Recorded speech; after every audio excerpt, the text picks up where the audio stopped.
คนอ้วนน่ะแต่หัวหน้าไม่ยอมผมก็เลยโดดออกจากเรือเลยผมอ่ะ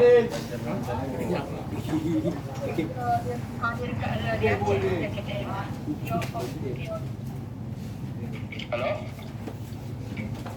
ฮัลโหลสวัสดีครับครับผม